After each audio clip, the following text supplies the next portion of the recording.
Hey, yo, it's me, Pops Van Marmalade, and you're watching the Comics-Related Madness Network. Huh? So come get some. CromCon. CromCon.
First world, come in and take a seat.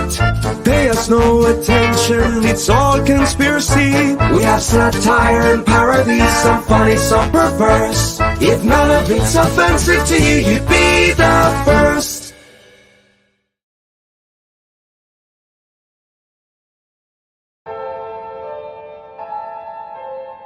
Fairview's coffee has mysteriously gone missing. Mayhem ensues when strange, coffee-craving zombies plague the city. Detective Mickey Potatoes, an overworked public servant, uncovers why ordinary citizens are losing their minds and how to stop the coffee apocalypse. But it involves the mafia. And when you're dealing with mafia crime families, nothing is ever easy. The mafia controls everything in the city, including the police, including him. If he breaks the mafia, they will break him. So, the city is without coffee. The city is burning before his very eyes, but he's powerless. Detective Potatoes has the power to stop the coffee apocalypse, but if he does, he could lose everything.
is Path of the Pale Rider anyway? Is it a comic book?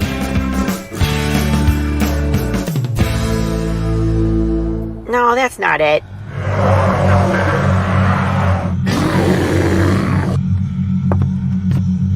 Is it this? What the heck is Path of the Pale Rider, man? There's no way this is right.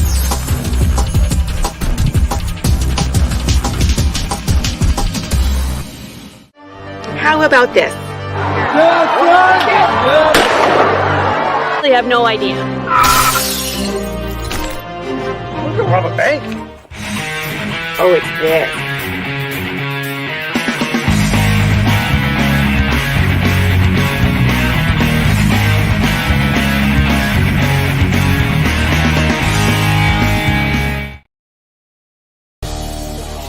The Madness Comic Network and Comic-Related Madness proudly presents Madness Tuesday Morning Brew.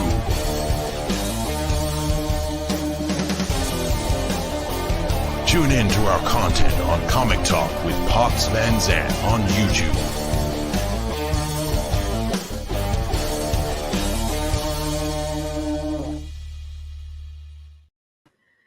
Good morning, everybody. Hello, it's Laurie Calcaterra, your writer-creator of Path of the Pale Rider on this lovely Tuesday morning. I'm trying my best to stay positive. I'm in Texas, and we had some rather unfortunate things happening real close by this week. And remember to kiss your babies and kiss your loved ones, because you never know if tomorrow is promised. I know I've said that before, but God damn, it was so close this time. It was very uncomfortable. So I'm going to do my best to try and stay positive, and we're going to talk about comics, and that'll let me feel a whole lot better about life, because comics are great. Indie creators are great. And sometimes we need that to take our mind off of some of the terrible things that are happening in today's world. Some great news. I finished the short film. Hooray. So I know I kind of teased the first half. The second half is done. There's quite a few people that are in there. Here, I'm going to turn the volume down and just kind of tease it. So, oh, come on. Yes. Sorry. Cancel the night of, everybody. So if you remember, there's a dinner party. Everybody is calling to cancel. There's something that happened at the beginning. This happened.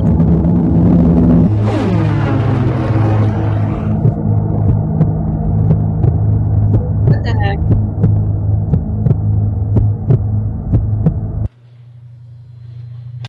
I'm gonna fast forward. Here's the cool spot where Pops and Doc are in, and then watch. Whoop, a little too far. Watch what happens on the iPad.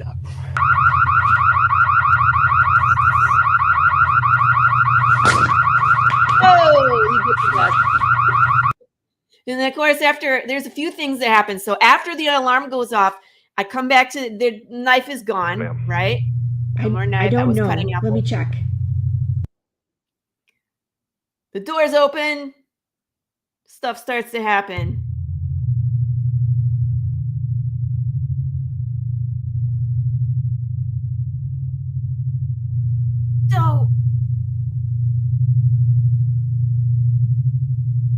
So anyway, if you want to see yourself, if you send in footage and there are a bunch of people in this, there's Dawn. There's a bunch of people that are in here. So feel free to scroll. You got to watch it a few times, because sometimes, like, this is Gary. We just missed Gary. There's a ton of people that flash across the screen. So if you send me pictures, you're in here. Go find yourself. Oh, some also really good news. We're done with the polls for the fruit destruction. So the slice and dice, I'm hoping I can schedule it for this weekend. I know Mother's Day is on Sunday, so I'm hoping Saturday at some point we can do the slice and dice. I'm going to dress up as Pikachu and destroy some watermelons. That'll be a great coping method too. So I went through 2 different channels. The Kickstarter, I sent everybody a survey that was a backer. those Jehovah's Witnesses just come in. I don't know. So let's see here. Share screen. So I sent a Survey Monkey to everybody. So the Survey Monkey was just pick a weapon. So I have a cold steel machete, a Filipino short sword, and the sledgehammer. And I'll tell you what, the sledgehammer kind of came up. It wasn't doing so hot, and it got more votes on the Survey Monkey than the other ones. But I'm also combining it with the Facebook survey. So unfortunately, it's not the winner. And really funny, though, I left it open for people to suggest some things. And I got Butter Knife, Gallagher Sledgehammer, which will be awesome. I think I need to do that. What's up, Jorge? It's George with the J. What's up, chat? Baseball bat. And if we're going to do baseball bat, we should go full on Negan. Soup can and a sports sock. Prim, you're so funny. And then, of course, shotgun, which would make the biggest mess. And I'm all for the biggest mess. However, I'll probably get arrested and the neighbors would not be happy. So the sledgehammer was very close. We got 10 votes. Each one of the blades got 9. And then we had 5 of the others. And then, let's get rid of that. Let me show you what's on the... Push all the buttons, right? Share screen. Path of the Pale Rider. Here is the voting for that. So again, the cold steel machete, the Filipino short sword, the sledgehammer. My mom entered sledgehammer again, so that's technically another vote. Soup can and a sports sock, again. Burmese kitten, traffic light, and spatula. And 3 people voted for spatula. How am I supposed to? It's a spatula. That's not what I wanted. Where's the heck is the thing?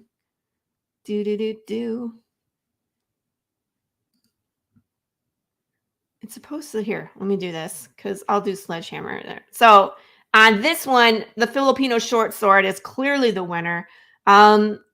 So when you put the 2 surveys together, congratulations. We will be destroying some watermelon with this beautiful, I'm going to have to take down my backdrop. I hate that.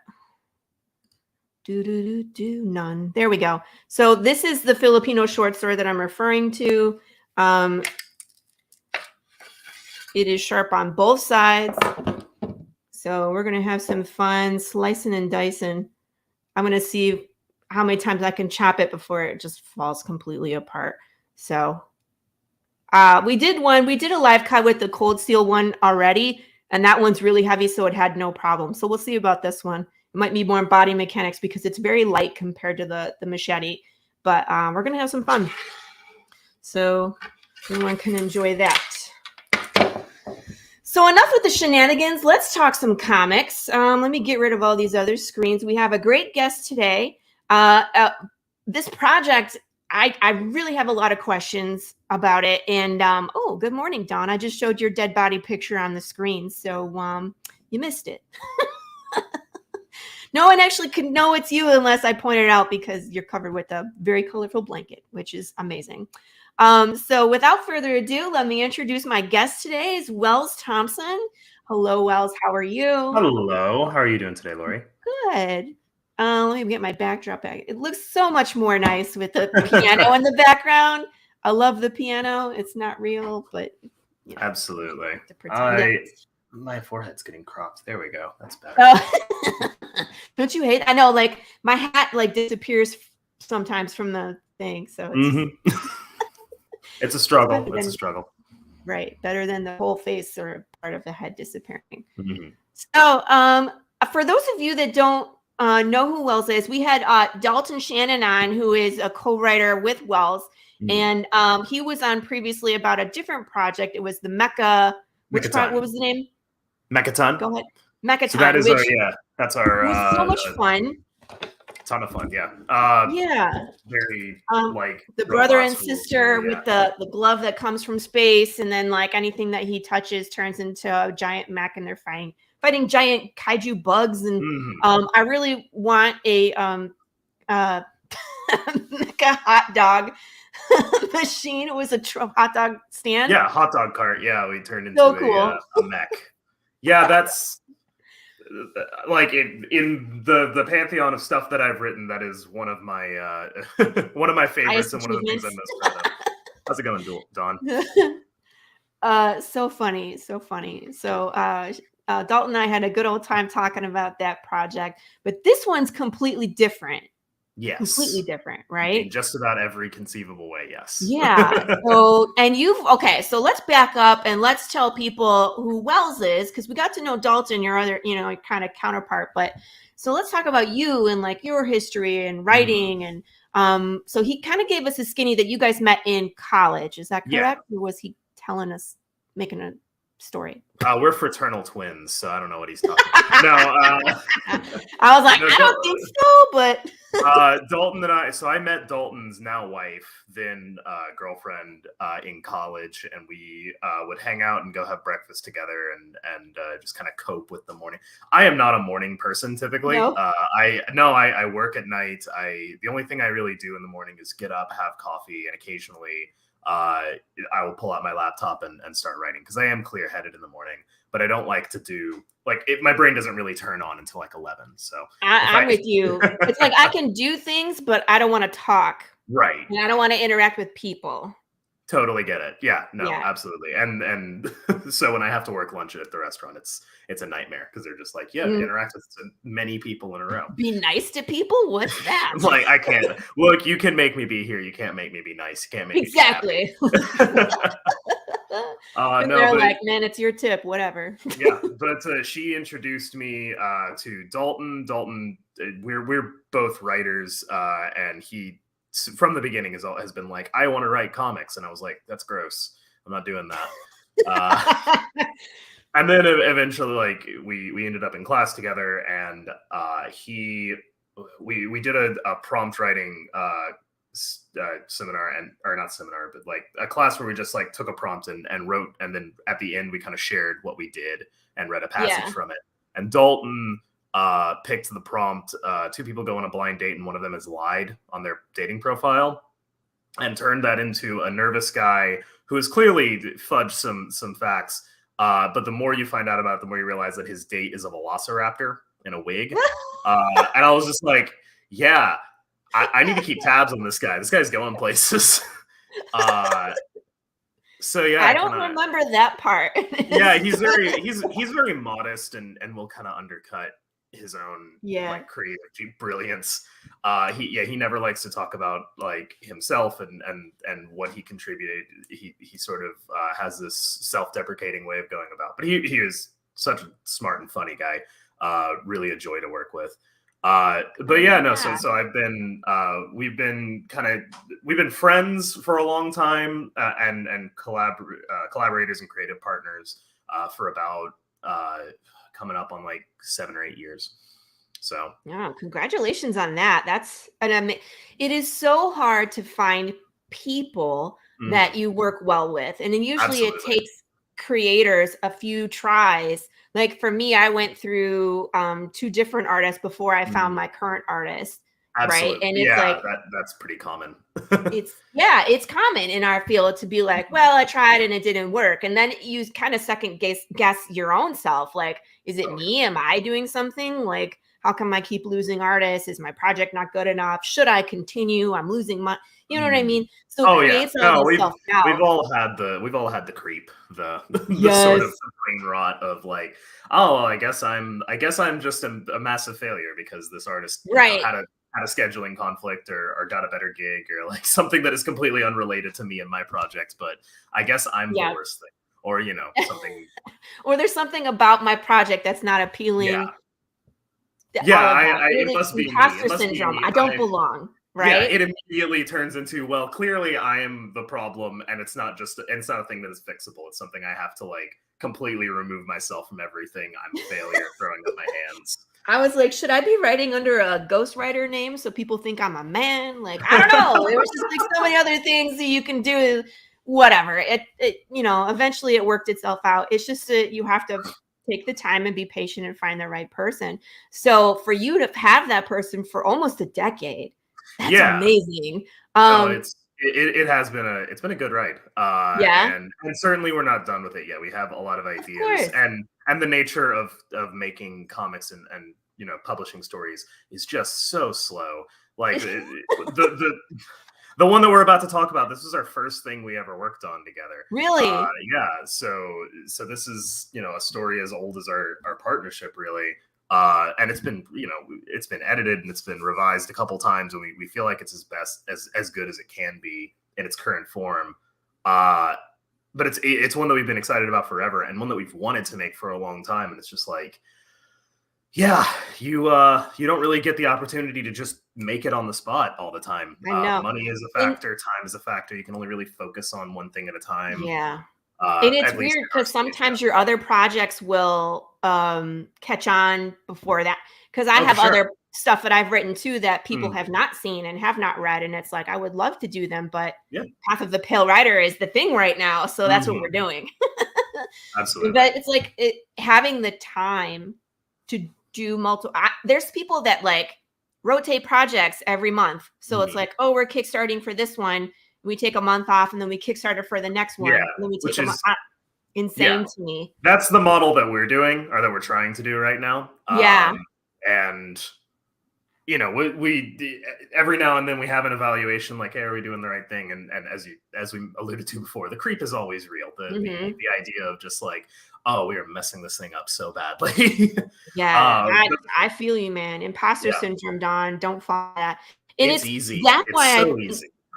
I know, but that's why I think community is so important. So places like the Madness, where it's like people are like, Laurie, you're doing incredible. Wells, I can't believe that that what you're doing right now. Keep it up. Continue what you're doing, because when you second guess yourself and you see the world through that kind of your own rose-colored glasses, you're not seeing the reality of, it's going to be work, but you're doing fine. Keep doing what you're doing. So I think the community is really, really important. Absolutely, it is. Yeah, if you're doing it alone, it's a miserable way to go about it. Yeah, don't be in a bubble. Plus, we all want to know what you're working on. I'm like, what are you doing? I want to know. Absolutely. Right?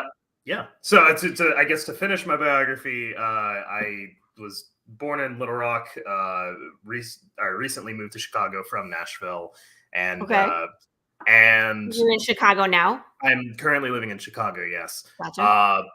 With my wife and 5 cats, and cats. Yeah, they're beautiful. Hooray, wife too! But I mean, hooray, cat. Probably at least one of them will come bother me at some point during the stream, but we'll see. Yay! We are cat loving people. Absolutely. My chat loves cats, and we are welcoming to the appearance of any cat. Absolutely, it's instant serotonin as soon as we're all like, oh, we all talk to the cat. It's great. Absolutely. You're writing history. I wanted to ask you, because at first when you were like, ew, comics gross. So I was a short story writer and a see what I mean? Yeah. Oh yeah, and he even has the cat profile picture. Yeah. I know it never shows the picture about where it's like, I know what you're doing. You're putting the actual like funny cat little emo, but it's not there. So anyway, what were you writing? So I was writing a lot of short stories. I wrote a novel right out of college, and I did actually have an award for best writing at the Red Bird Film Festival. And then before you were writing scripts? Yes, I was writing film scripts. We are now friends. So I've discovered that prose writing, while I love it, is a very solitary process, like you said. It's something I'll probably go back to at some point and integrate it more with what I'm doing now, which is mainly comics. But I was doing a lot of that, and I was just kind of like, going it alone. It's a very gatekeepy kind of community. So you don't have a lot of friends doing it. It's hard to find an agent. There's absolutely no way you're getting published without an agent, and it's all this mess. And then screenwriting kind of had, there was a lot more community around it, but the expense is enormous. Trying to, even like the cheapest short film you've ever seen still costs someone, dozens of hours of their life, and and probably they had to pay for lighting and the camera, and it's incredibly expensive even when done on the cheap. So I produced a short film called Catfishing. It's 7 minutes. There's not really a plot. All it was meant to be was like a martial art resume, because myself and 2 other guys were interested in doing like fight choreography, which we had started, but it was kind of be like our visual calling card, right? Sure. So 7 minutes. It took 3 months to choreograph, 4 weeks to spot location. Okay. Had to hire all the crew, the lighting, the director, everything, sound, right? Had to fundraise for it in a matter of, I think we raised $1,500 in 3 weeks. And then the rest came out of my pocket. Right. And that doesn't, the $1,500 doesn't nearly cover it. I can, just from that brief description, I can tell you. Right. You know what I mean? So, I feel you, because it's like, and it's hard. I think it's hard on us as writers are the ones with the financial burden of producing. You know what I mean? Where it's like, the majority of your idea out there, you got to pay a film production, you got to pay an artist, you got to pay someone to bring it to life. And, you know, usually it's like, okay, we're the ones paying, we're the ones footing the bill. Yeah. So it's hard to be a writer. Oh, it is. And that's something I legitimately worry about, not just out of my own pocket, but also like in the shape of writing in general. Like, I don't want comics and film and you know, just stories being written to be the purview of people who are rich enough, or like who can already afford it. Right. You know, who have the capital to say, well, you know, am I good? Who cares? I have money. I think that's pretty much Hollywood, isn't it? Yeah, and that's a lot of times what like when writing becomes industrialized. That's a lot of time what it turns into. It turns very much Hollywood, where they're like, "Hey, are you tired of Resident Evil? Too bad, you're getting another one, and it's still gonna suck. But you know what? We're not listening to anything you say. We're gonna do what we want to do." And it's like, nobody asked for that. Nobody asked for a reboot of Interview with a Vampire. Yeah, and then that very like every now and then you get someone breakthrough who's like who does something low budget but genuinely creative, or not even low budget, just like something that was very clearly risky, like Everything Everywhere All at Once comes to mind, where like that was passion, that was someone's passion project. Yes, absolutely. And they and from what I understand about the film, like it was a skin of the teeth kind of thing. It was they did everything to get it made and it worked out, but like most people don't get that chance. Right. That's the thing. And a lot of times they're not giving them very much. You know, they could have done with a much bigger budget and had it be more. Let's talk about like Saw. You know what I mean? It was filmed in pretty much one room. There's like, it's pretty much a bathtub story. There's the one room, and then there's like occasional cutaways to other things. You have 2 chief actors. Only one of them is actually professional at all. Right. You know what I mean? Yes. And then it becomes like, oh, this is what you did. We really like it. And then it becomes Hollywood after that. So then they latch onto the idea, and now it loses that passion. To me, I do not begrudge any, like, people get very upset at the idea of like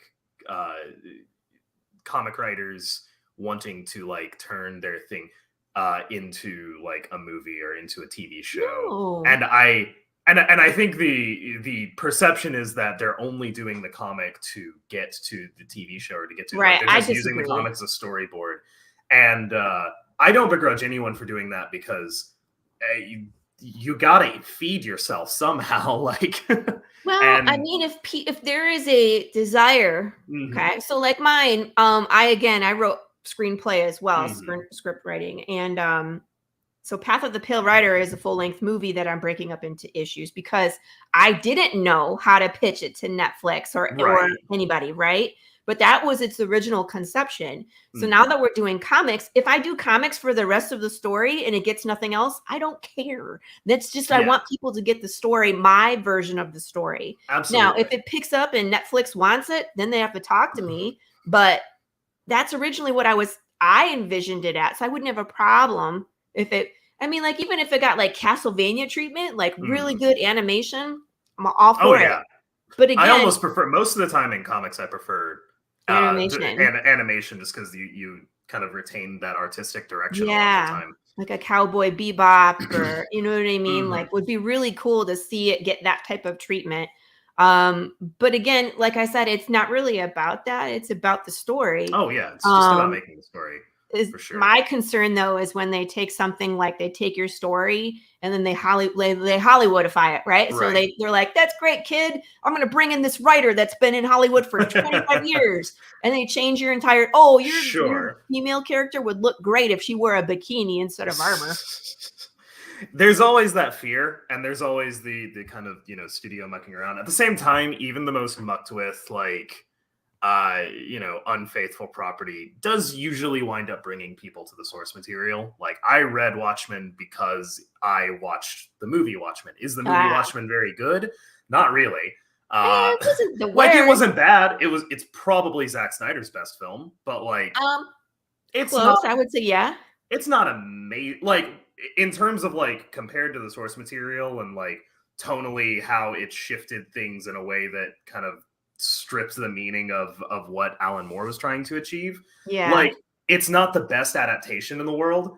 Right. It is very, very Hollywood in a lot of ways. Yes. And at the same time, a departure from that because, it's a 3-hour long movie that is as much as the visual style of it does glorify the violence, the story itself does not.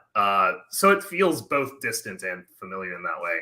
It's a bit of a tonal wreck, is what I'm saying. Yes. But the important thing is I watched it and I was like, there's something here. What, this is based on a book.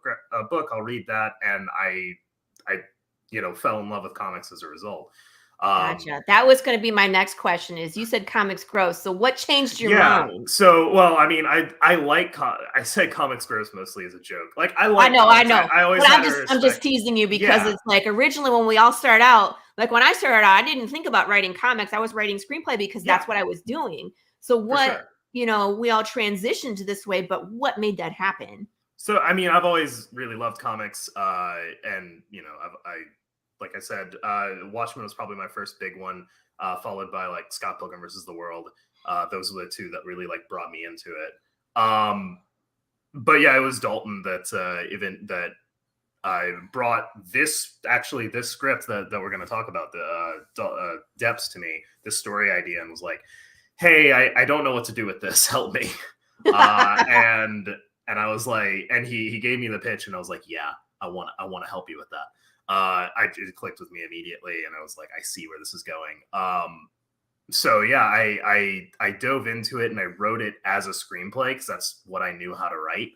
And eventually I had to transition to like, I went from that to then transitioning to like, I have to break it down page by page. Like I can't just describe a scene. So you did. Yeah.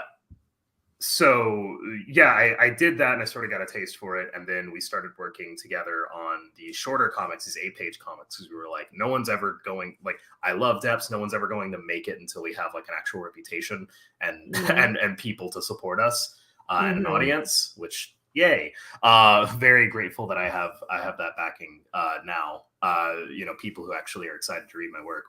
But where we started out was like, so let's just draw our own like very short comics to show people that we can tell a story, in 8 pages, black and white, hand stapled, and see and see where it goes.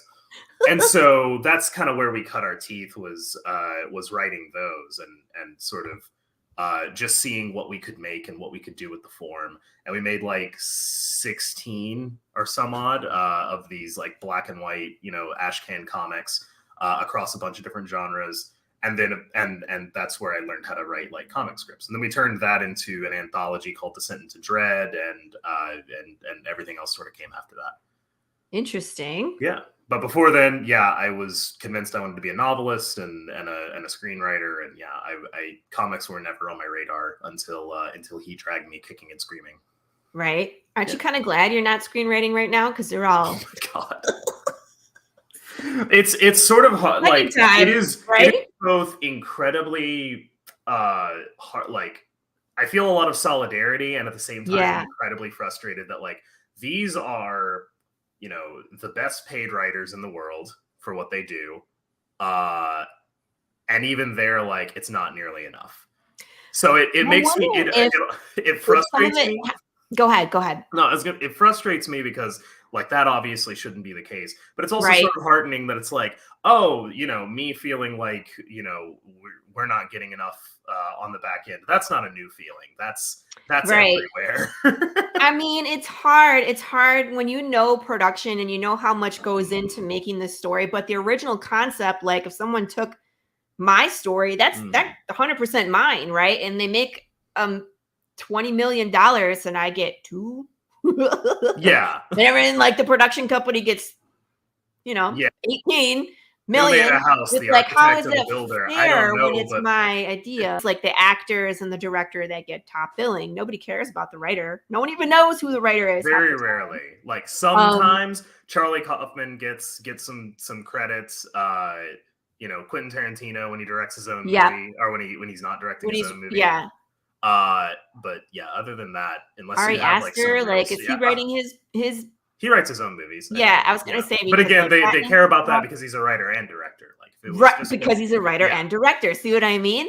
Yeah, I mean, like, really, there's very few writers that people can just name off, like Stephen King.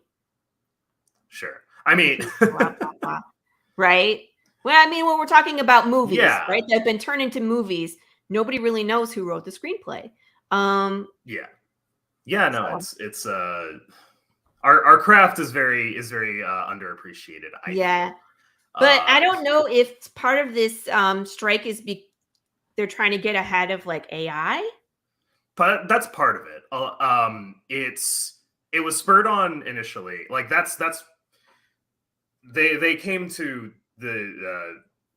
the producers with like a big list of demands. But the thing that spurred it on was. Have you read the whole list? I'm just curious. I've listened to a lot of. I haven't read the whole list, but I want to know. Been keeping up with it.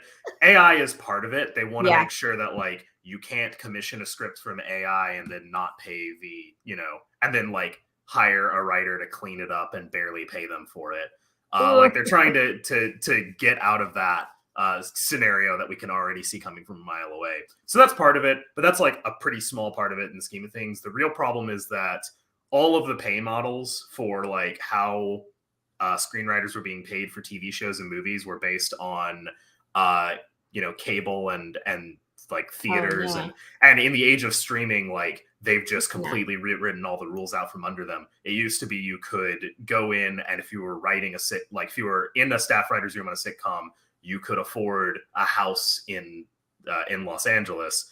And now it's like you are barely like if they basically hire you on to write like 6 episodes of a show that might appear on Netflix and maybe not, and they pay you the bare minimum for it because hey, we might not even make this, who knows, right?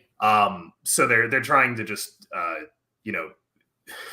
find ways to they're trying to find ways to not get completely screwed over, essentially. Yeah, and it's hard when it's like they don't know if it's going to get picked up or not, so it's like they get paid something even if it's not used, but then what if it takes off and then what, they're done now? It's an amalgam of things. So like seasons on streaming shows tend to be a lot shorter than they were on cable, so there's a lot less work going around. The fact that it's new means that it's a new model means that they get to pay less from what I understand, pretty much every year since Netflix has been a thing.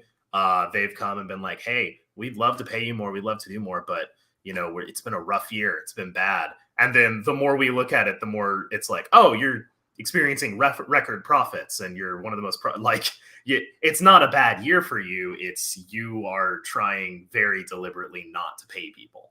So, I was like, Netflix is making so much. It's ridiculous. They can make movies, billion-dollar movies. On their own. The idea that they're struggling at all. The idea that they're struggling is completely laughable. Good lord. So anyway. Everything is a mess. Sorry, I just want to pick your brain. As a fellow writer, it's nice to like talk about writer things. You know what I mean? Because I love craft and I love the hanging out with a bunch of artists. They're like, "What do you mean?" And I'm like, "I've never written anything and then had it like stolen from you or." You know what I mean? Or been glossed over, how many times have I been at a table where it's like me and Marco and they're like, who's the artist? And I'm like, well, he is. And they're like, oh, la, la, la, la, la. And I'm like, Heather Antos. So Heather Antos has one of my two favorite like banners. Like when you go to a show, you have a little banner behind you that's like your name and stuff, and it just says Heather Antos. Yes, I wrote everything on the table. I need one of those. It's like the most common questions. Like, oh wait, you wrote all of this? It's like, yeah, I don't know. I think people think that. I think people have the conception that like writers have one story and that's it. No, and I know. It's like I'm doing my best to kind of build my resume as well, because I'm kind of newer to the scene. So I have my story that of course I'm working on, and I've been picked up to flesh out other creators' stories, which will be great. So it'll be nice to do other genre as well, because mine is horror. The other one, the first one I got picked up to do is horror, but this other one is not. It's fantastical and magic and I love all sorts of stuff, and I'm very excited to write that. I love getting outside my comfort zone. Like I always find that I'm at my best when I'm asked to stretch to some place I haven't done before. Very recently, I got just some inspiration from a prompt, and I was like, okay, this would be a fun story, but it's very like adventure romance, and that is so not my wheelhouse at all. Mine either. And so I was like, what would I even do with this? And I was like, oh, well, this is kind of a fun subversive take. And so that would be fun for like a 4-page story. And then I started writing it, and 68 pages later,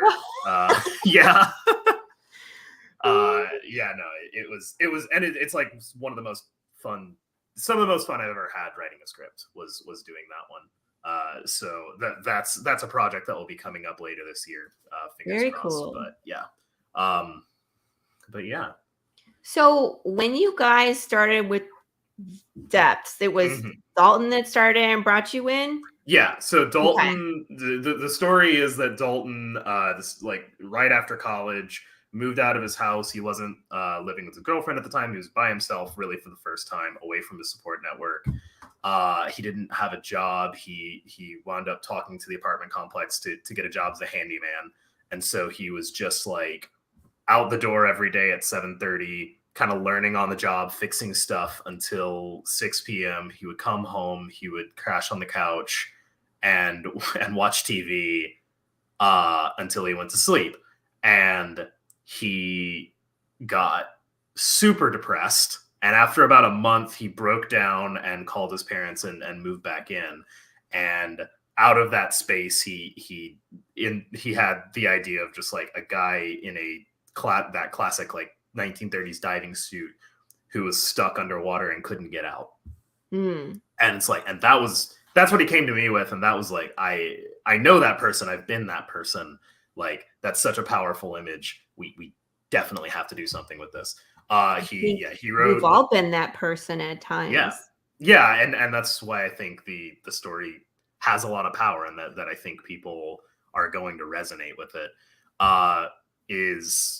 It's just such a like palatable, relatable feeling of like feeling stuck, feeling like the weight of everything is on you. It's hard to move. Everything feels hostile and foreign and claustrophobic, and you're just trying to survive to the next day. And long term you have to find a way out, but you don't even know where to start. Like, I think it's something we can all relate to, and that's the idea. He wrote the first issue, and that was really solid, and then the next ones after that kind of fell apart, and he didn't know what to do with it. And not as an indictment against him, just like he was not in a good place, and so he was just kind of spewing nonsense. But then, as writers, we all get to that place where it's like, okay, I'm here now. What do I do next? Exactly. And so, after a bit of time and looking back on it, he was just like, I want to do something with this, but I don't really know where to take it. And I was like, I know where to take it. Like, I just knew. For some reason, it was in my head immediately. I was like, this is where we go. And then, after that, we've been. It was a challenge. Like, I think we all develop our own style and our own sort of ideas, and so collaborating with someone else can sometimes be frustrating when you don't know what you're doing at first. Because you're rubbing up against ego, and you're trying to come up with the best ideas for the story, and you both have very different ideas how to achieve that. So learning how to work together was a big step as well. But then then we realized, like, after we worked through it and made the thing, like, this is so much better because we worked together on it than it would be if either of us had done this alone. So right. So it was a really rewarding experience that way. It's also it's so. That's I guess one of the coolest parts about bouncing ideas off another creative is that a lot of times you guys will stumble on an idea, like you said, that's better than what either one of you could have done alone. Absolutely. It's my favorite thing about comics is the collaboration, for sure. To give the pitch, I suppose, Depths is a 112-page graphic novel about Emil Parker, a 1930s scientist who gets trapped underwater for 3 years in a perpetual diving suit of his own making. Yikes. All right. Yeah. I'm going to play the video because let's do that. I used to love the water. My brothers and I used to go swimming in a small pond behind our house when we were kids. It hadn't always been there.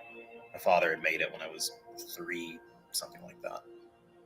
Before he stopped recognizing our faces, Father would sometimes come out to swim with us in that pond of his. Especially in those early years when Mom wouldn't have us swimming by ourselves. He could stand out in the water, his chest hair matted and his arms held up high. He'd tell us to jump and he'd promise to catch us. Not that he always did. There were more than a few times where he must have slipped, his laughter getting caught in his mustache. But for those few split seconds, all alone under the water, I thought I was going to die. When the water would rush around our ears and our heads would break the surface, and there he was, all smirk, his hands floating near ours, calm but ready. My brothers always said he'd never let us drown. He'd always pull us back up. My name is Emil Parker. I've been falling for a long time.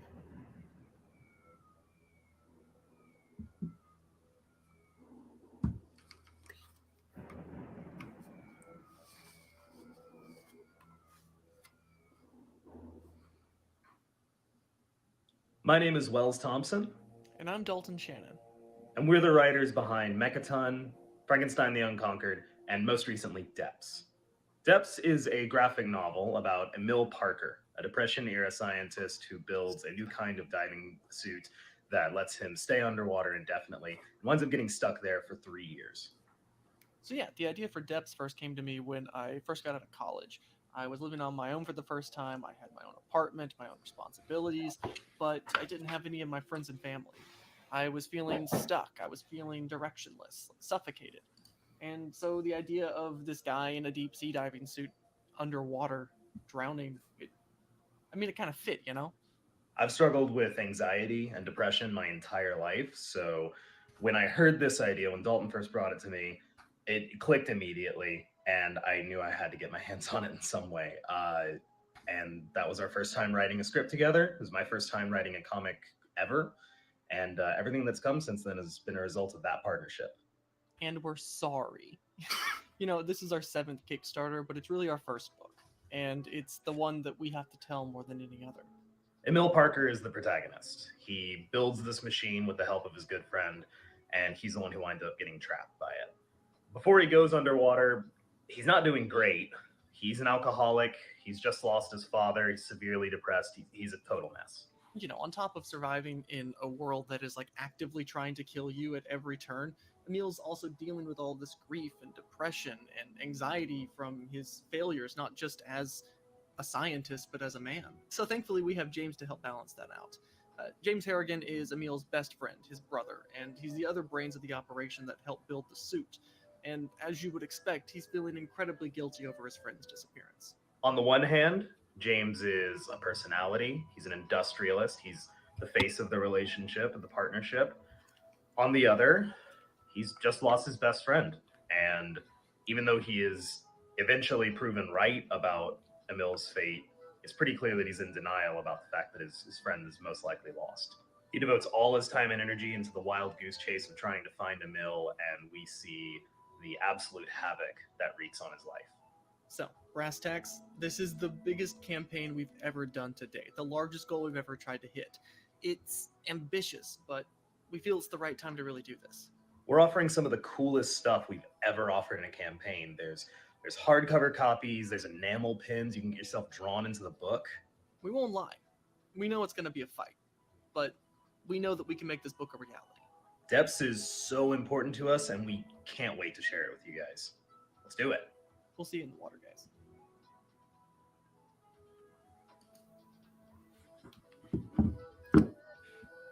Yeah, so that was my dumb voice.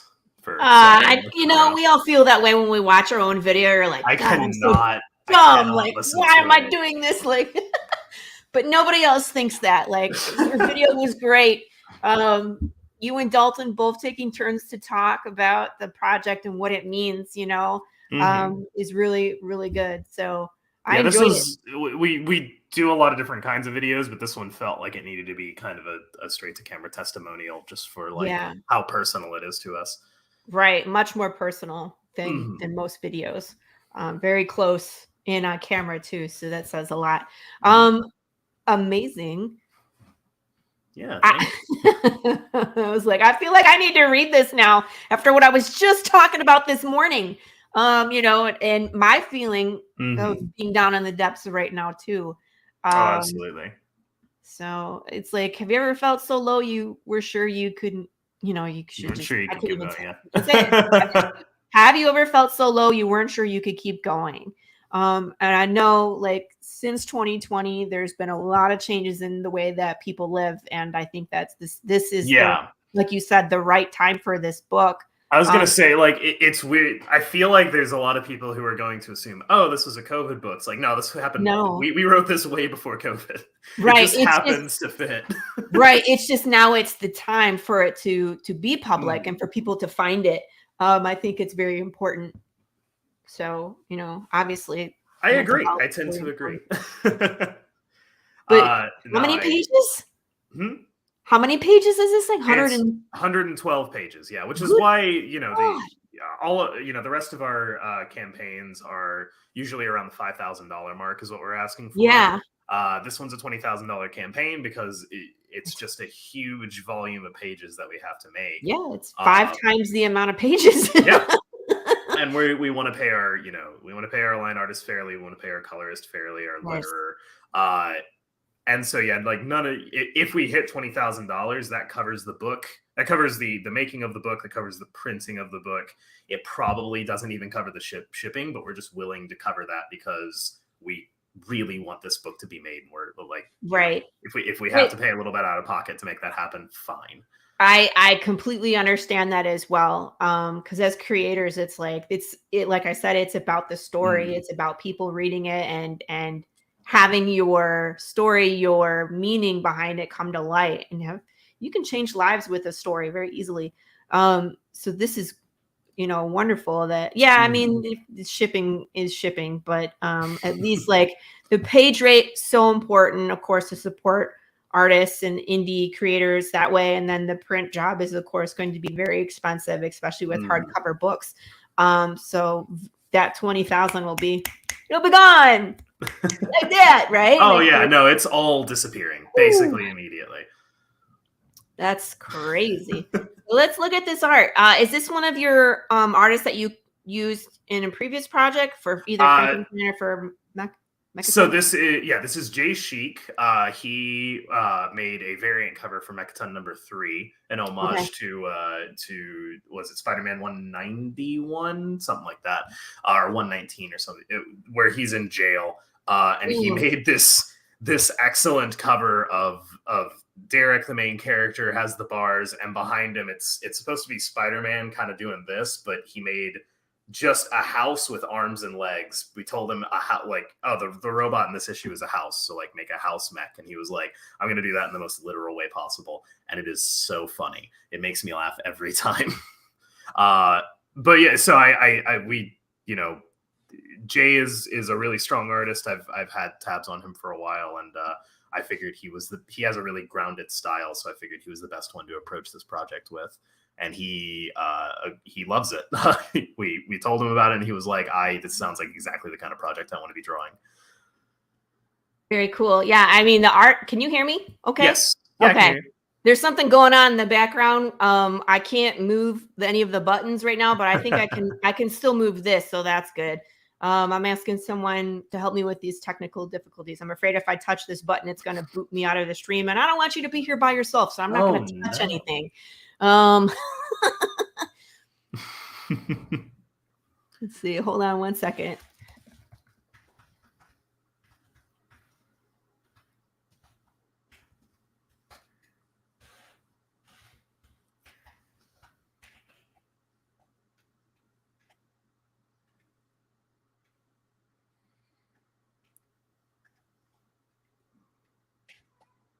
All right.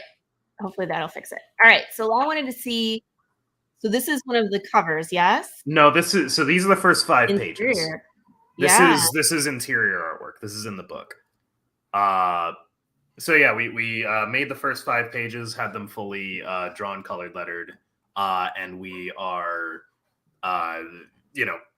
it's a big, expensive process. We're trying to, get as much done as we can, but until we get funding, this is kind of where we're at. This is how much of the book. No, I feel you. So yeah, it's like pay out of pocket for the first few pages, let everybody see what the book is going to look like. And then of course, with a undertaking this big, it's like you need these funds in order to continue. Oh yeah. I don't think you're going to have a problem though. This book is amazing.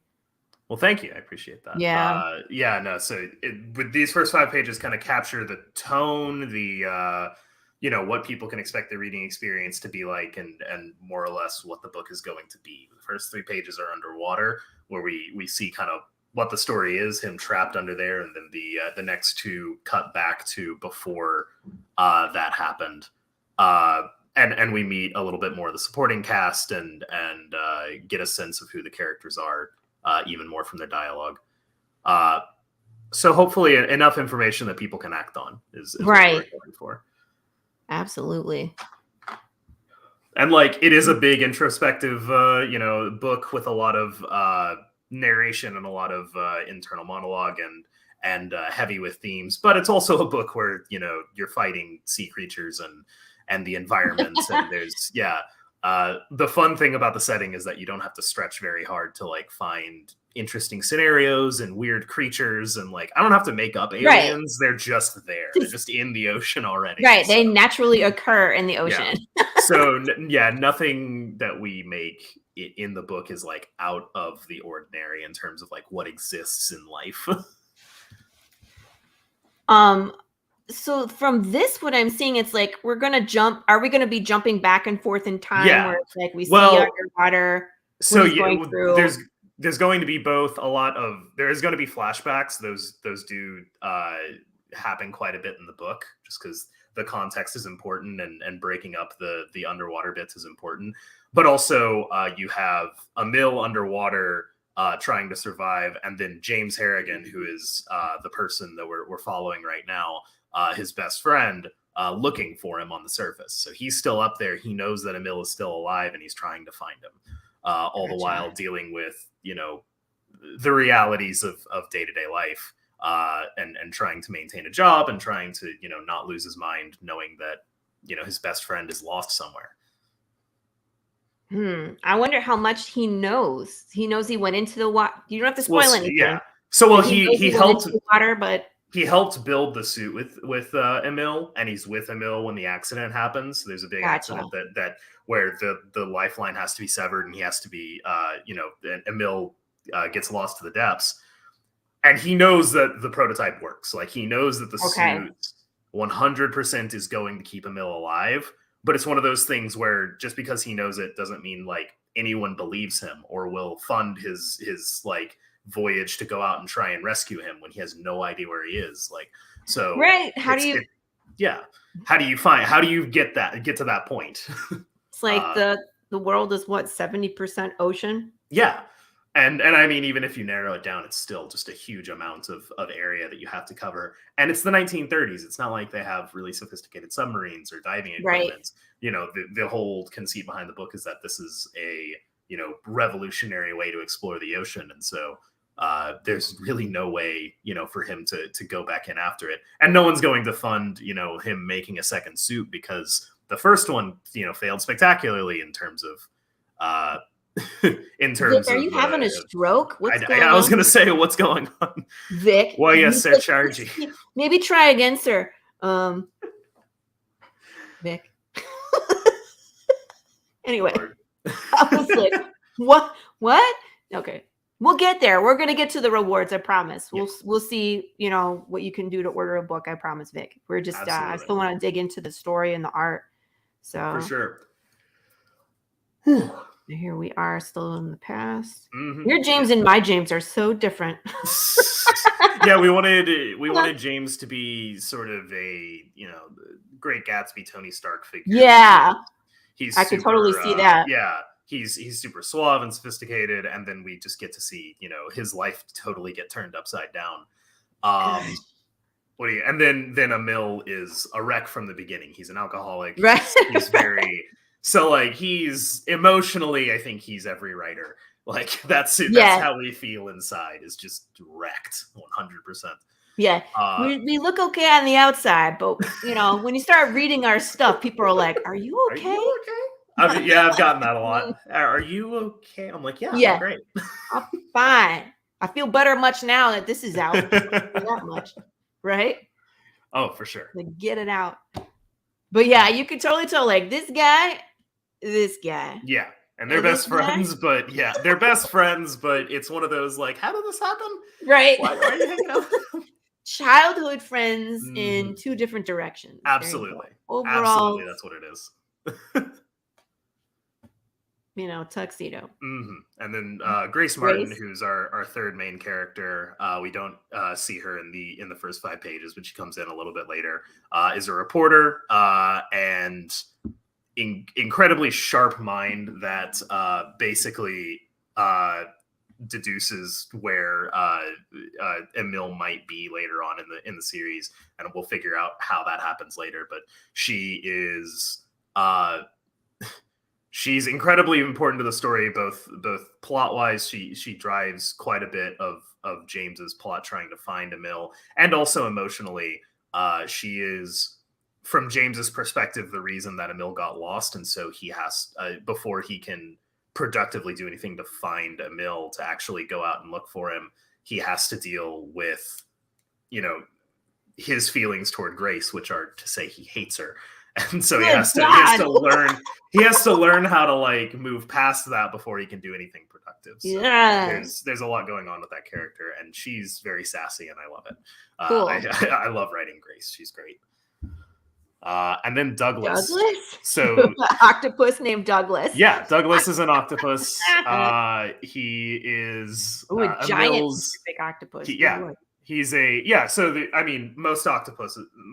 most octopuses like that big. They're like giant Pacific octopuses are the ones that come to mind that are like 4 feet long, and so and we wanted that, like, him to be kind of big. And it also kind of worked because Emil gets lost in the Atlantic Ocean, and he finds a giant Pacific octopus, and so the question kind of hangs over, like, how did he get there? Why? And he sort of becomes a symbol of how out of place Emil is, just by virtue of, like, neither of them belong. Right. I was like, they're lost together. Exactly. Yeah. So Douglas is his only companion underwater. He's basically a big Labrador Retriever, and he's sort of the heart of the book. I love Douglas. Nice. Yeah. He won't be holding a martini in the book. Unfortunately, no. Jay drew that in. I don't know why. Just as a fun detail. It's hilarious, and I love it. I really I wish we could incorporate that in, but yeah, there's no way. It's unfortunately it's entirely too, like, grounded and realistic of a story. Yeah, to make that happen. Right. I know, but I can totally see Douglas being like your unofficial mascot for the story. Oh, absolutely, it is. Yeah, he's great. I love Douglas.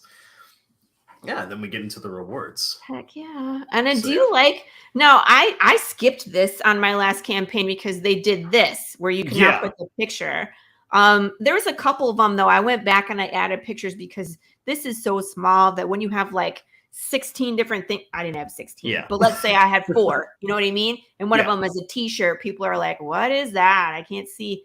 So doing both, I guess, makes sense. Yeah, no, we wanted to create as much visual clarity as possible, and I'm really glad that they have the pictures attached to it now. But this is our first time using the the side images that they've been available. So we just did what we're used to and then added the side images. And if, we figured if it's redundant, it's not going to hurt us, but we'll know next time. But I think it's fine. Generally, like having the visual aid there of just like scrolling through and seeing, oh, okay, here's the rewards and here's what they, and a breakdown of what they mean in a really easy to read way. Because these are, these images on the side are a little bit small, like you said. So yeah, we just wanted to have that clarity. No, I'm looking at these and you have different rewards for different parts of the story. So you can get. So yeah, we wanted, because, the $20 like minimum buy-in, and it's a big book. So it fair enough. But we knew some people are going to be turned off by that. Some people are going to want to support the story, but maybe don't have $20 to throw at it. So we're like, let's make a smaller tier that's just chapter 1. That's you can buy in a little bit. You can see if it's for you, and then maybe later on when it comes out, you can go, okay, I'll buy the whole thing later.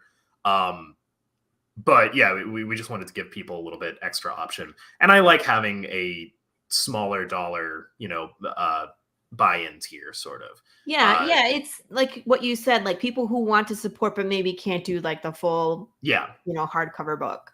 Yeah, as much as I would love everyone to get the hardcover book, right? It's not a reality. It's not, right? Yeah, not everyone has that kind of money to throw around. Right. So we want to be as accessible as possible. So $10 gets you a digital PDF of chapter 1, which is cool. Are you going to make do you have other chapters as add-ons, or maybe in the future you're going to be releasing like chapter 2, chapter 3? Right. So chapter 1 is the first chunk of the story. I'm thinking we're going to release them because obviously big books. So digitally, it'll probably not go out all at once. It'll probably come out chapter 1, chapter 2, chapter 3, and then when we get to chapter 4, I'll just release the whole thing as one PDF. Gotcha. But the chapter 1, just putting that out there, probably at some point I will, encourage people to find a way to get the rest of it, whether it's through like backer kit, if we have I know there's like a backer kit marketplace that you can do where people can buy in after the fact. So maybe we'll we'll do an add-on series after that if you want to grab the Gotcha. rest. But other than that, it'll probably just be a shipping out to chapter 1, and then when we get the ability to sell the whole book, we'll put it out on Ko-Fi or on my website or something like that, and find a way for people to get the whole thing. Cool. Yeah. Well, it looks like digital copy for $20 is the PDF of the whole book 1. Yeah, that's all. Chapter 1 and now book 1. So there's a difference, people. Right? And then $30 is the paperback, so you get the physical copy of book 1, includes the digital copy. Yeah, all of our physical copies include digital copies for convenience, and also because some people want to read the story as soon as it comes out, and obviously there is a delay between having the digital ready, which is basically what you send to the printer to get the book printed, and then there's going to be an amount of time before the printing comes, and then I have to ship it out. So for that month, if you want to read it, here's the digital copy. Hello, I'm thinking London. This is Nick. Maybe it's Henry. Hello. Hi. How you doing? How you doing? Come hang out with us in the chat. Absolutely. But this is beautiful. I love. Oh, is that Douglas? No, that's not. So there's that's more. A very aggressive move, Douglas. I was gonna say that is not very cute and cuddly of you. That was. No. You're supposed to be a friend. That is the thing that pulls Emil down into the depths. So we wanted each cover to kind of tell a different part of the story. So that first cover is very much the feelings of isolation, both, externally, you have the shark going around, and, sort of his own inner demons where he's, trapped inside the champagne glass, which again, I referred to earlier, he's an alcoholic. Like he has a lot of problems outside of just being, trapped physically underwater. He's got a lot of mental demons to work through as well. And then that second cover by Serge Acuna, who drew a story in Descent into Dread, which is our first book. he drew an 8-page story featuring these characters that was like they taking that, making it a little bit more fantastical, making it more of a horror story. And so we wanted to pay homage to that. Nice. And give him a chance to draw the character again. He absolutely ran with it. So much detail. It's so beautiful. It's such a great looking cover. at it like, wow. Yeah, it makes me drool a little bit too. Yeah. And then the hardcover, Heather Vaughn drew the hardcover copy, or the hardcover cover, I guess.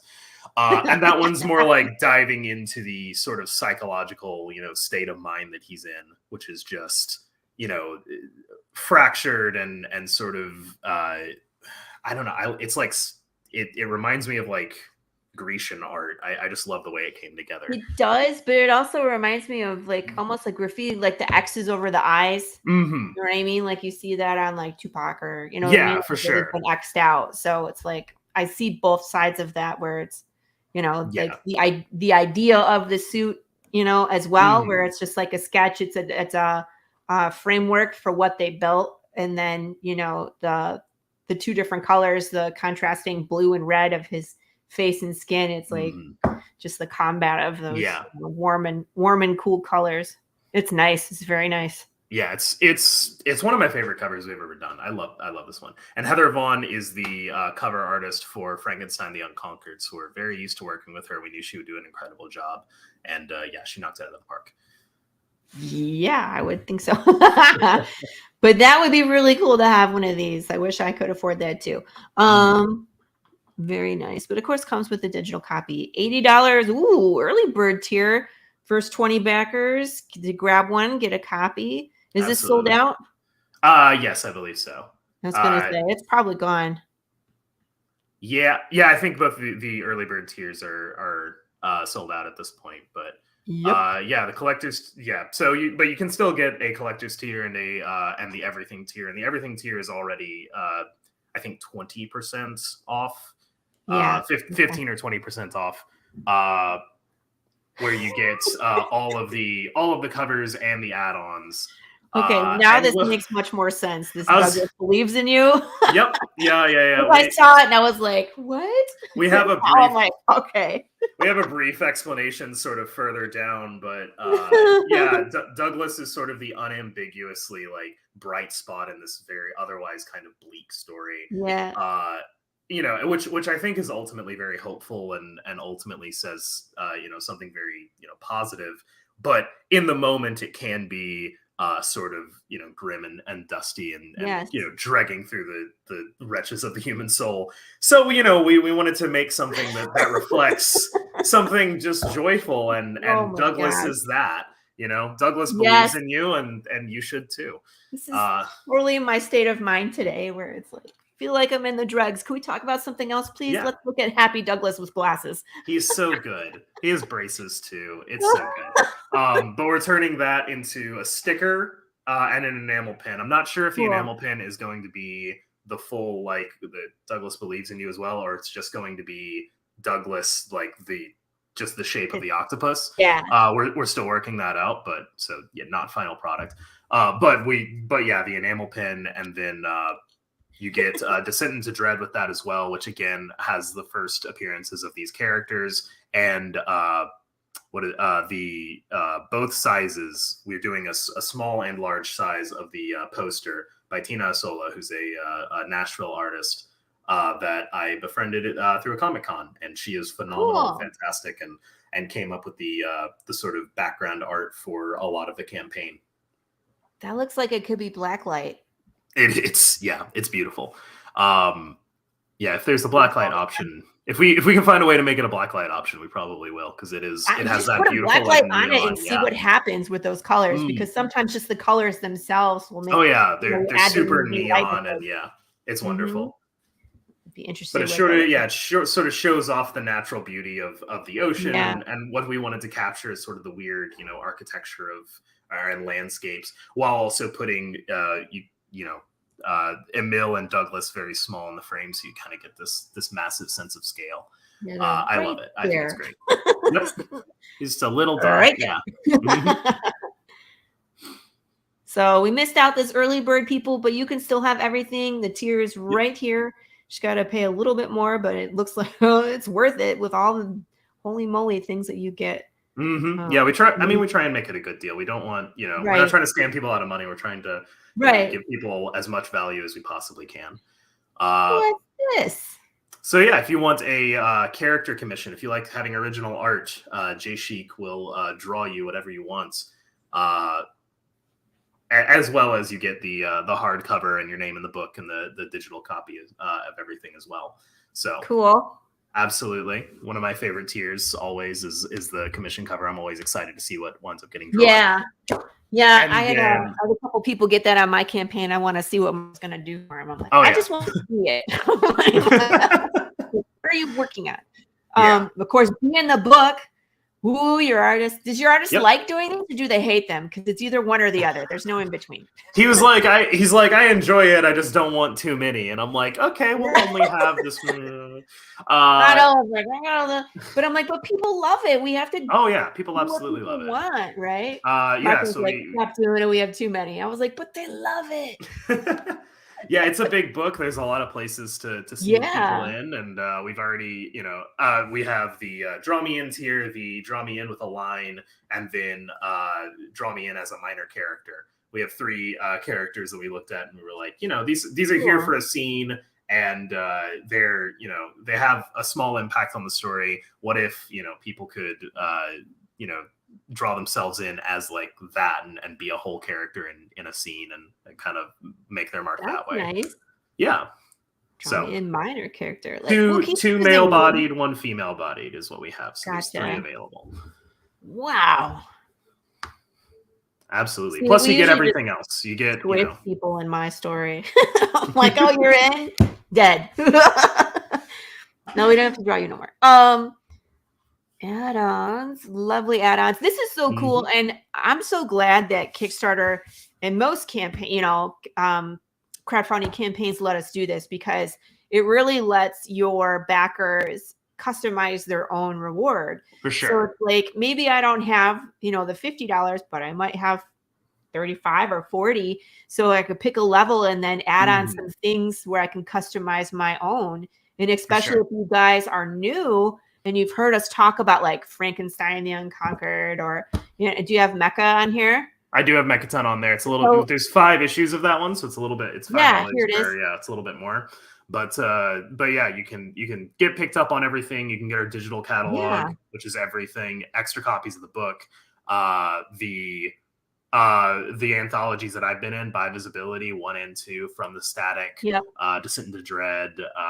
There's as well as the enamel pen, the sticker, the posters. Ooh. Yeah, From the Static, Band of Bards horror anthology. I'm the opener, which I found very that was a great surprise. I'm proud of that story as well. So, in the tradition of, when you get really into something, there's just a lot of elements that like you can't really use in the story that you're looking at, but are really cool. Doing this story, I learned a lot about ships and ship making and sailing and whaling and that sort of side of things. And I was like, well, we can't really do much with, like, there's a little bit that we do in the story that we can't do much with that in terms of like what I would like to do. So I used that information and turned it into first an 8-page short that got into that anthology. That's this horror, eldritch horror, Lovecraftian short about sailors who find a thing in a whale, and it makes my skin crawl just thinking about it. And then a different aspect of that horror we used for a 110-page series, mini series that I'm hopefully looking to make one day. Again, it's on the list. There's a lot of things to do. I feel you. I'm working on 3 different things.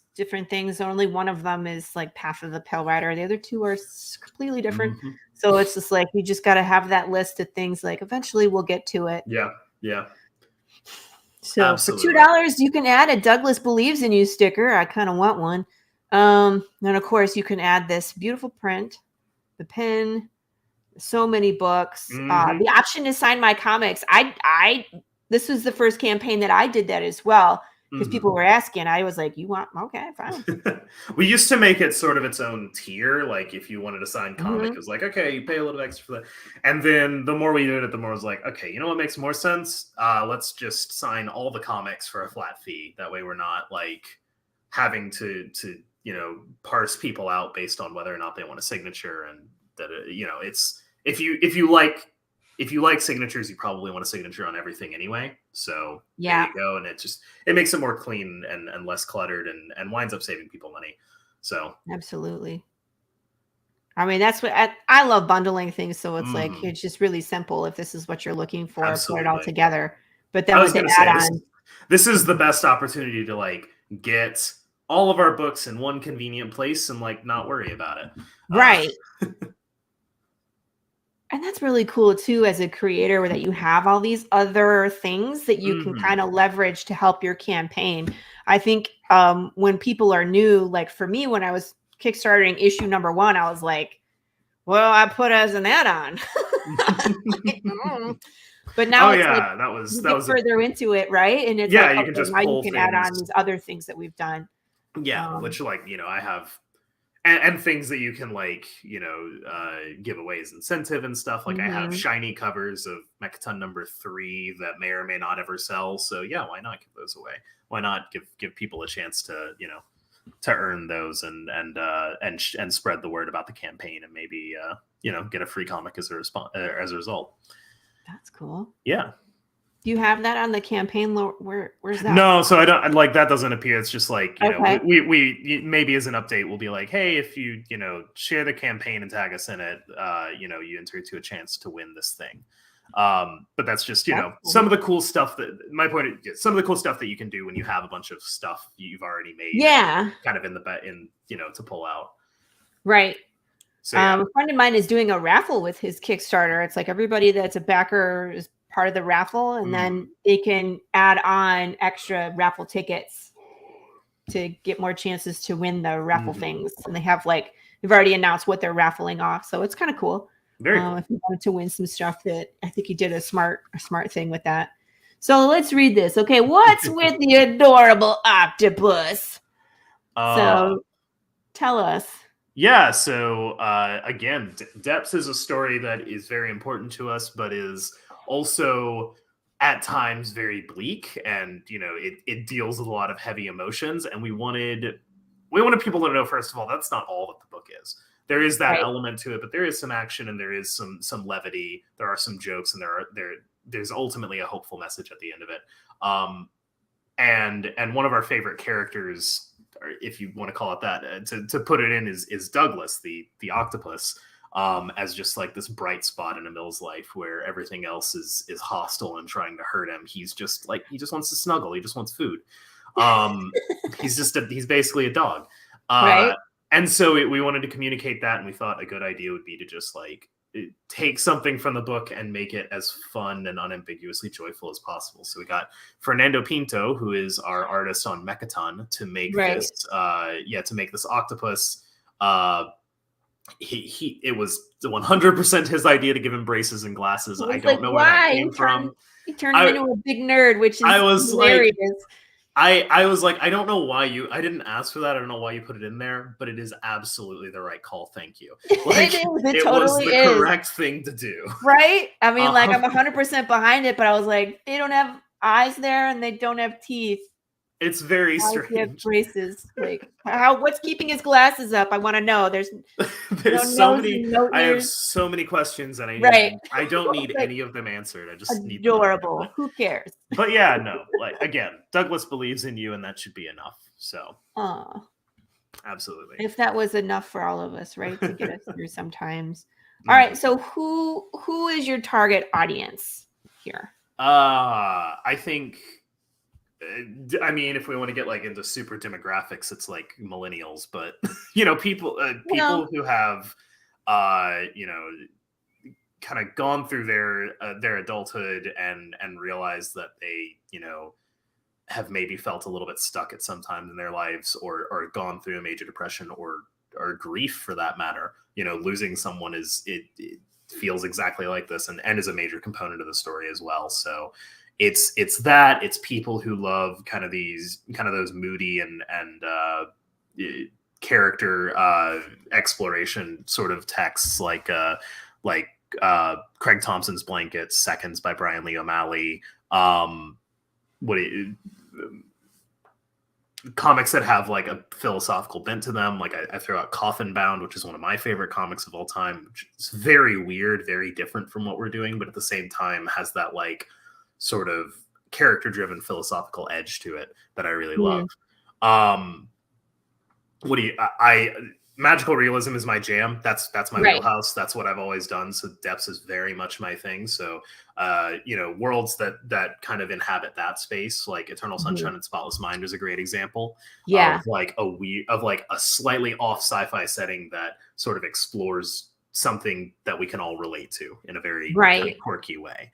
It's like set in realism. There's like that magical part that you guys create, and then the rest of the world kind of has to deal with that. Yeah, but is just like the rest of the world is normal, except it's dealing with this. Has one this thing. in it, yeah. But like, what age group would you think? Probably that would be affected most by it would be like new adults, like 18 to 30, maybe more specifically like 22 to 28, like that range. But I think broadly there's going to be a lot of people. We had a podcast that we did where one of the gentlemen there was like, I believe in his 50s, and he was saying, oh yeah, this reminds me of this time, X years ago, when I was first getting into the Navy, and I didn't know anybody and everything was new, and I just shut down. I didn't know how to handle it, and it was one of the lowest points of my life. And I'm like, okay, so this communicates to people across the spectrum, not just like specifically who we are. Well, there's people that are going through it currently, but there's people that have gone through it already and have gone through the other side. And it's great to be able to look back at that time and kind of put it in perspective. Yeah. I think this will speak to the kind of people who still like very much idolize their dad as like the most, untouchable person in their life, but are slowly coming to realize that they're like an actual person. Like that age group is sort of who are so in their 20s. Yeah. In their 20s and early 30s. Yeah, when you're like, oh wow, you're just a guy. Like when you're coming to that realization, that's who this is. Yeah. Interesting. But it's also if you love like if you love stories about survival. Like I really like the underwater exploration and adventure, because I'm sure you researched the crap out of that. Absolutely. Considering that you've had other stories come out from the research that you did for this one, it's like, all right, there's a lot of research there. So I'm interested to see, so much what fun. you threw in there. And so much stuff left on the cutting room floor that I would love to have explored. But like, the world. I understand that. And that's why I do all the other medium that I do, where it's like, there's the comic, there's the riddles and the short films, is because there's so much stuff in the world where it's like, the people want to know this. Like it would be really cool if we could experience this too, because you're not going to get it in the comics. So I don't know, do something else with it. You already have done a lot with it, but do a radio show. I don't know. Oh God, if this doesn't kill me, maybe we'll right. You're like, I got 17 things on my list, Laurie. You want to add 3? And I'm like, yes, I have great ideas. Yes, I do. Yes, I do.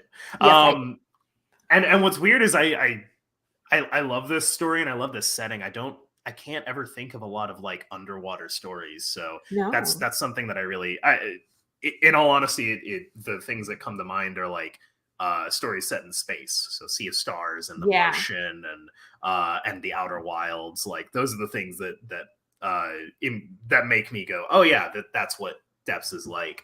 And it sort of feels alien in that way. But I think that the setting is great just because it's criminally underutilized, that sort of deep sea sort of setting. Right. And it's like the fact that he has a perpetual diving suit to allow him to survive down there, because otherwise it's like, okay, it's been 2 hours, you're absolutely gone, like story's over. yeah. Oh dude, I should have. BioShock is a very different thing, but it just came to mind. It's like like that, like people love the world of Rapture because it's like this underwater city, and that's really cool. Like completely underutilized. I think that that it was such a great great. Like the first one was such a great story. Oh, absolutely. Like the little sisters and everything. What's this done? Coming from Laurie with with a million things, with a billion things on your list. I literally do. I know. I'm just like, I just have like a million ideas, but I'm going to share some with Wells because I think he needs more. This is what creators do to each other. I'm like, oh yeah, you need to do more things. So let's, of course, we've met Dalton on the show for those, and this picture cracked me up. I was like, everybody takes these really beautiful pictures, Dalton. Why the heck do you have a spaghetti strainer? Again, Dalton has this very like self-deprecating image to him where he's totally constantly talking himself down.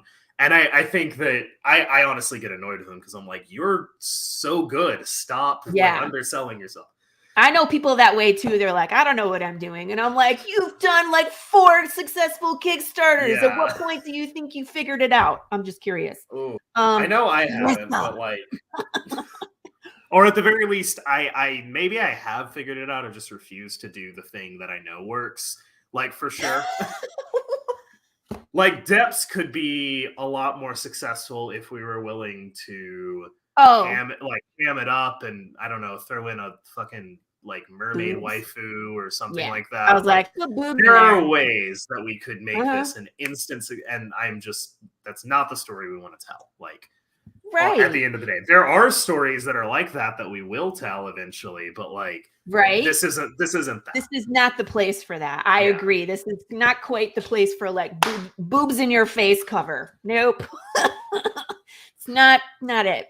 But yeah, I was cracking up at his picture and I was like, they're like, Wells, do you take like glamour shots? I'm like, your photo compared to my photo was like glamour shots. Remember those places at the mall you used to go to? Yeah, no, I this is actually taken when I was traveling in Seattle. I was couch surfing with a gentleman, really, really nice guy. And he was a photographer, like he was a real estate agent, but he was like a photographer as his like side gig and his creative outlet. And he was telling me about, he was like, if you'll be a part of this project that I'm doing, which was really interesting, I'll take your headshots for free. And I was like, it sounds amazing. Let's do it. And so, he took some really nice professional looking headshots that Dalton took one look at and said, you could not look more desperate to be published if you tried. No, if it was black and white. Oh yeah, that would be it. That would definitely be it. But sometimes I do look at that picture and I'm like, oh, that was 8 years ago. It's okay. Crazy like that. I think it's great. It does look like a publisher picture, like it would be on the dust jacket inside of a book. Then like these ones so typical too. Like here's the black and white looking off into the distance reflection off the glasses. I love Jay. I love Jay, but yeah, that is a very typical put me in a dust like a dust jacket.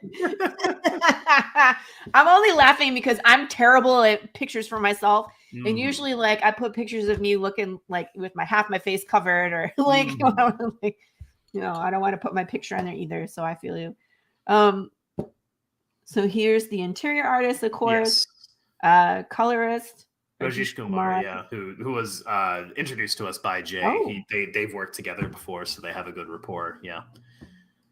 Excellent.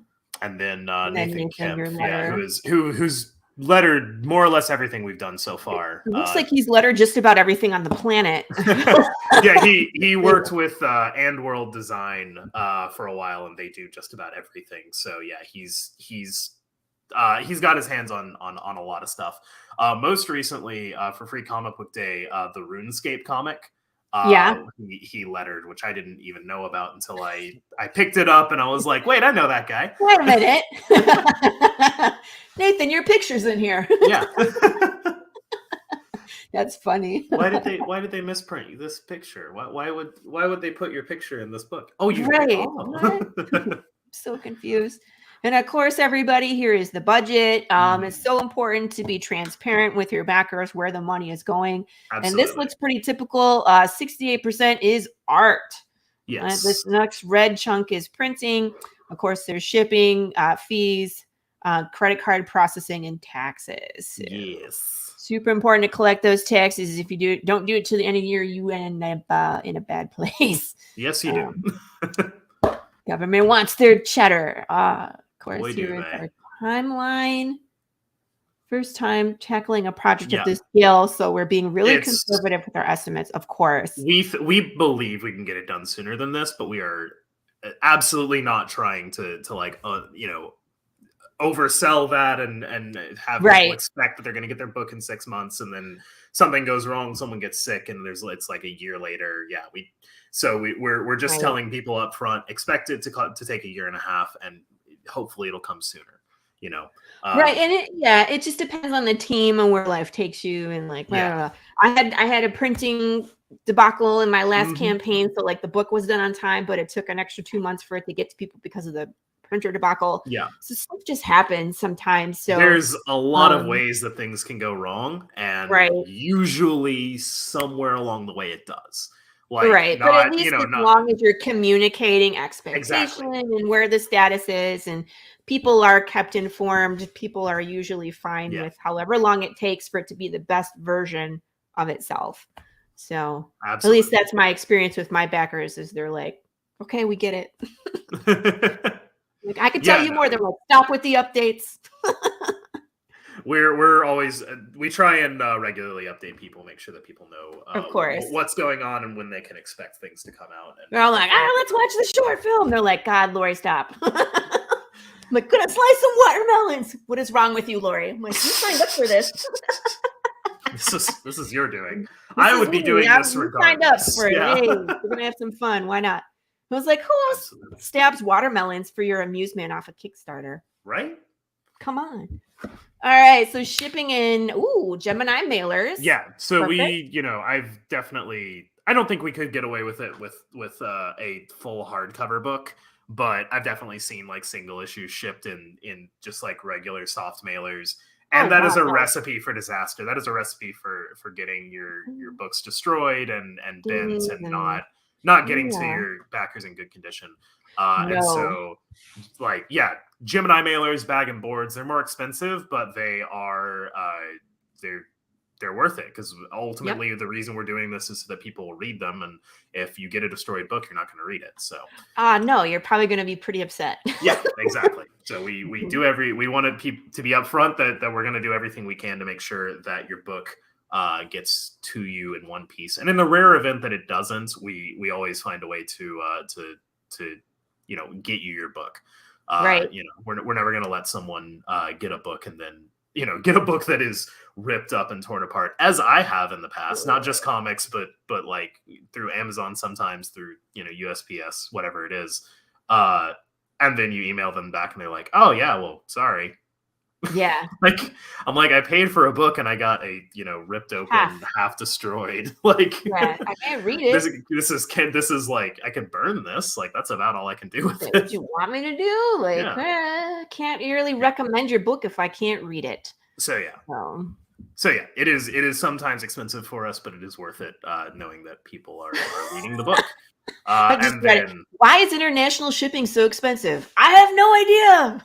It's extortion. It's terrible. Stupid. I want people to know, like, I'm not pulling those numbers, out of my ass when I say, it's however much it is, $30 to ship to Australia or something like that. It really just is. It costs me that much money to ship it to Australia. But at the same time, that's money out of your pocket. So we do everything that we can. I think we sign for everything for free if you order it through it. If it comes with a signing, we usually throw in some extra add-ons to make it worth your while. Because that's a lot of money. Are you shipping to spend. Everywhere? Where are you shipping to, Wells? Yeah, no, we have an option for everywhere in the world. Okay. Again, it's expensive. Canada a little bit less so, but still expensive. And then the United States is obviously cheapest. So if it's domestic, it's pretty cheap to get stuff out there. But if I have to go outside the borders of the United States at all, I just shipped the book to a raffle winner. Mm-hmm. And it was someone in Canada, and I was like, cost me $25 to ship a book. that costs not nearly that much. Yeah. I think it's a floppy. Especially when it's a floppy. Yeah, it's like Yeah. it's like a $5 floppy you're sending for $25. That's it's ridiculous. Yep. I was like, well, enjoy that. But so people understand that it's not us trying to no one's trying to steal you blind on shipping. And the other thing is with international shipping is it's very volatile. It can change. Oh my God. So if your book is taking a year to produce, so maybe next year, next summer, we have no idea what the shipping is going to be like then. So yeah, hopefully not too much more expensive than what I'm charging is all I can hope for. Right, or at least hopefully it'll be close. Yeah. Yes, under promise, over deliver. Under promise, over deliver every time. Every time. Absolutely. Don's with us. And then where are you printing? So ONS printing is the hardcover printer that we found. So that's who we're doing the book with. They did Kaylin Smith's For Goodness Sake omnibus, which was on Kickstarter last year. I was a backer of that one. I'm a big fan of Kaylin. I think she's a phenomenal storyteller and a great artist. And I was just the quality of the book is amazing. It was clear that a lot of care went into it, and they were also probably the most reasonably priced as well. So it worked out doubly for us. I'm gonna write that down. So. You're like, oh, I could do that. Normally for floppies and for trades, we normally go with what is it? Comics Wellspring. Comics Wellspring. Again, they are absolutely phenomenal, and I love their quality. The quality of their printing. They unfortunately don't do hardcover at this moment, so we had to go. We had to search far and wide for someone that we can trust for that. But I had a great experience with Comics Wellspring as well, but have expanded kind of like the cover styles. Like they don't do metals, and my crowd tends to like metals, so I feel you. I get those through another place, but eventually we'll be doing trade paperback, and that would be great to offer a hardcover version. I want that. That's why I was like, I'm gonna take a note. So that's great to hear. Where are they located? Are they domestic? I believe they print out of Korea, but they're located in, if I'm not mistaken, Ohio. It's been a minute since I've looked. Let's look. Let's find out. I was just curious, because then it helps you make a decision for the ship times as well. I was gonna say, I think the trade-off is the shipping is probably going to be a little bit longer. Right. But they have a good track record, so I don't believe it'll be like over the top. Gotcha. No. I didn't mean to put you. Yeah, I don't. No, we're totally good. No, it doesn't. They don't list where they're based out of, but no worries. But I believe it does. It does print overseas. Because if you were like, they're in Dallas, Texas, I would be like, really? I'm just gonna go drive and pick up my books. Oh yeah, no. Well, that was I live in Chicago now, and Comics Wellspring is in just outside of Ann Arbor, Michigan, which is a 4-hour drive. So the last time I printed stuff there, I just drove and picked it up. Yeah. No, I just and it was a day. Don't get me wrong; it wasn't my favorite time being in a car for 8 hours. But, did you? I was gonna say you went and came back in the same day. Yeah. Oh, yeah, I mean, it sucked, but it wasn't terrible, and it was they're in Royal Oak, aren't they? They were what? Royal Oak. I think they're in Plymouth or something like that. They were in Royal Oak. I'm from Michigan, so it's like I know where that is. My friends live in Ann Arbor. I'm gonna see them when I'm in town next month. So Plymouth, Michigan, Ann Arbor Road. Yeah, that is Plymouth. On the other side of Ann Arbor, from where I am, which is I would love it if they were closer, but that would be awesome. Because you want me to go pick up your books, and when I'm in town, just kidding. No, but I got to meet everyone. I got to see the operation and sort of what their how big their staff is, and it's very homey. It's very small and tight. And I would again, I would love to only ever print with them if I could, or if we could manage it. But they unfortunately don't have hardcover printing, so I'm having to stray this particular Kickstarter. So I wonder how hard. Never mind. I'm gonna keep that comment to myself. I was like, I'm gonna start down another add something to my list. So 1,000,000,001 now. Crafty things that I want to do.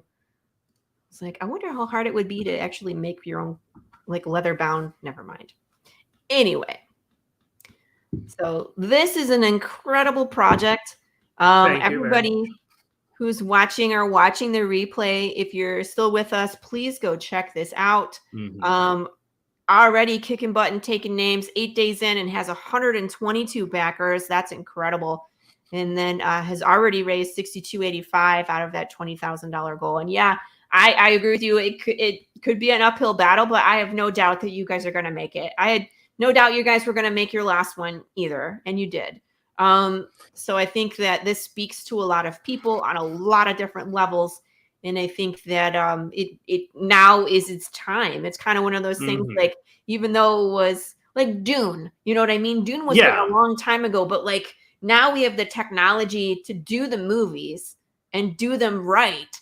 So we didn't have that possibility in the 80s when we were first trying. It was like, this is hokey, you know, but this is kind of the time where I think depth is needed for a lot of people. So I'm going to promote the heck out of this one. Well, thank you.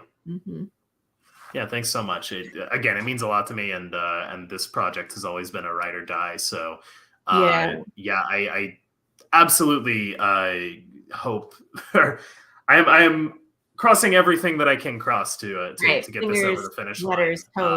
And you know, I know it speaks to people because they tell me it speaks to them all the time.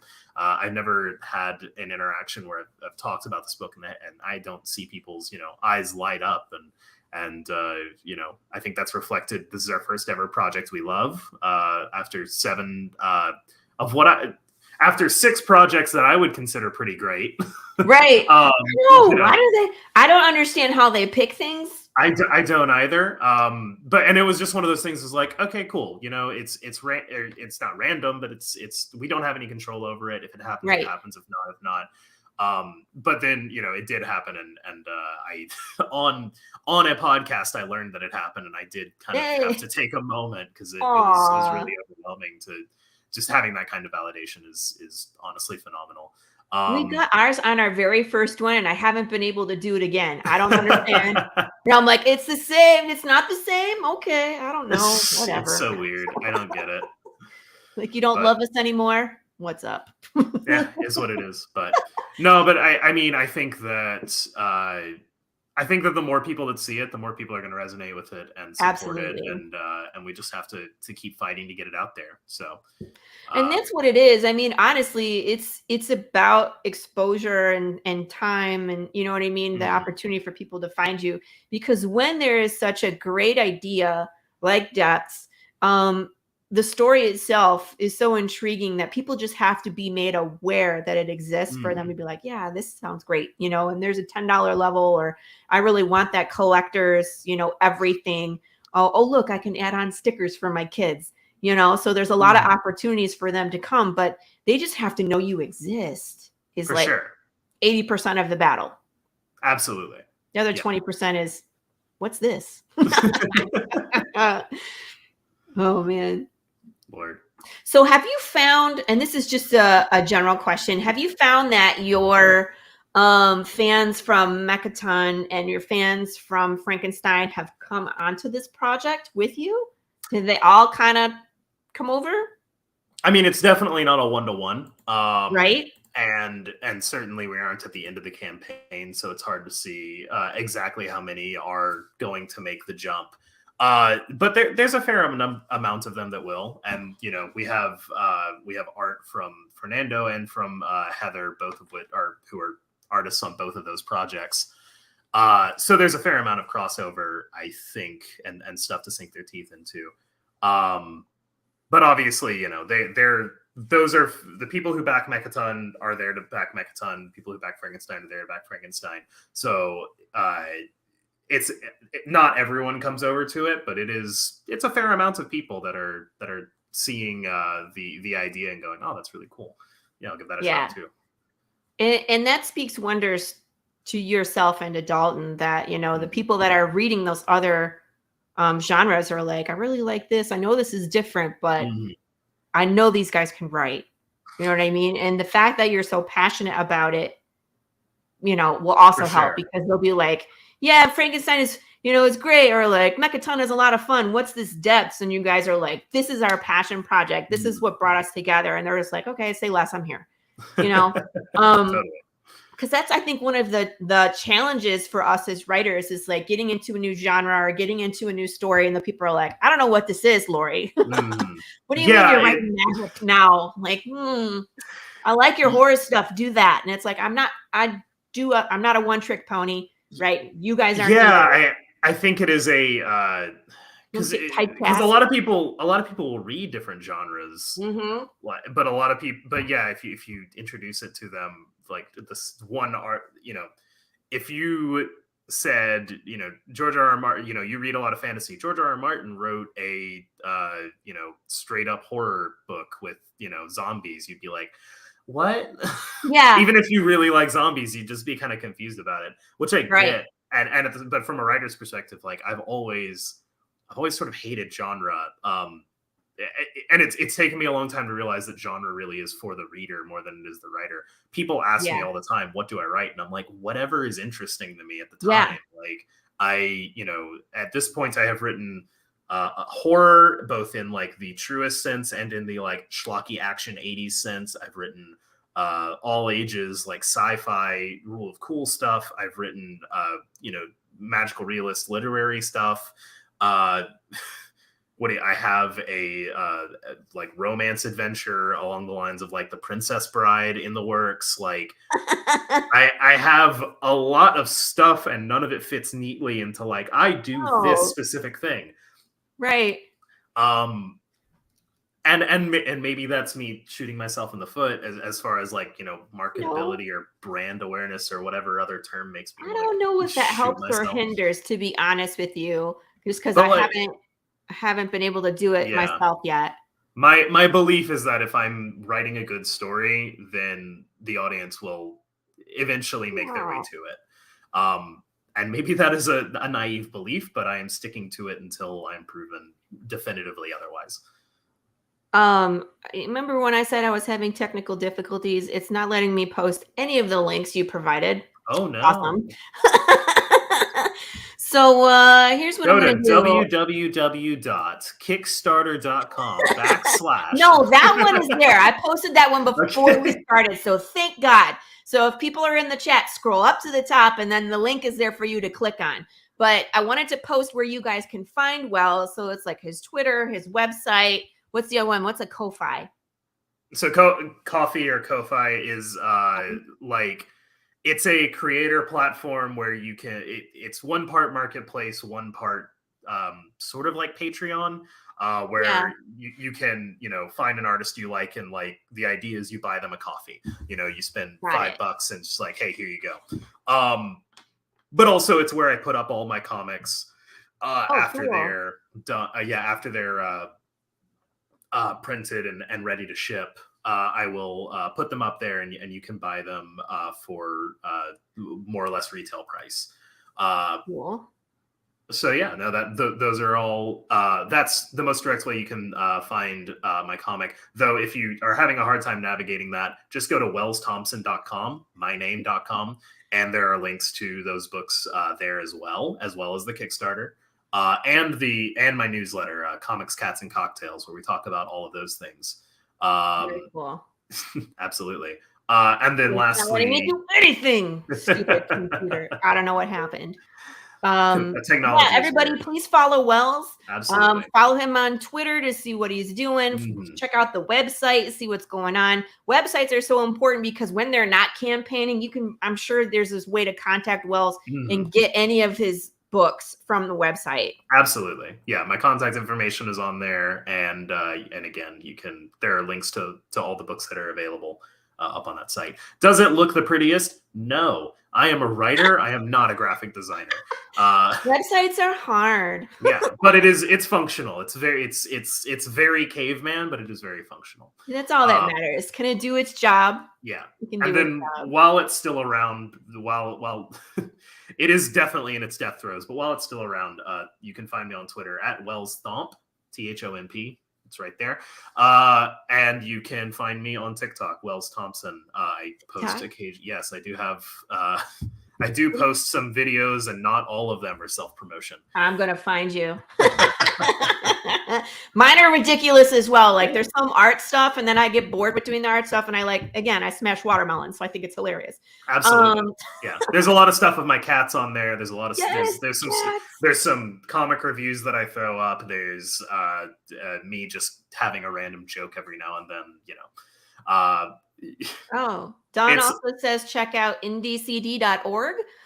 That's a great place too, where people can connect with each other and kind of build community. So absolutely, you can check that out. Also, as a reminder, I'm running a second chance campaign for Path of the Pale Rider issues 1 through 3. I have some exclusive covers that look like this, if I could get there. These are going to be spot UV, so all this black will be like super shiny and awesome. The books are already funded. They're already in production. Books 1 and 2 are done. We're updating some interior pages in those to kind of explain more, but it's just a second chance campaign. There's just books, PDFs, and the Choose Your Own Path is available. They're all on sale. If you're interested in helping a girl out, I got 4 backers. Hell yeah. I mean, we just ran a Kickstarter. We had 118 backers, and we did really well. I'm not complaining. This is just like, hey, if you missed it, come grab a copy. So I had no expectations for it, but I'm looking at it like, You should, have you looked in the backer kit at all? No. No? They have some really good tools while you're running the campaign, and also they open essentially a marketplace after the campaign, so that if people go to your Kickstarter page, or like you're talking about it and they're like, oh, I missed that, they can go to the marketplace and pick it up, and it's just added to your regular it's as if they backed while it was active. So that's cool. I'm going to check that out. Yeah, because that's the thing. That's the big difference between Indiegogo and Kickstarter, of course. Indiegogo, once the campaign's over, it goes, what do they call it, in demand, where people can still order after the campaign is over. And Kickstarter, it's like it's done. Yeah. So that would be really cool. But again, we always have our websites, which are clunky and not photogenic, but they work.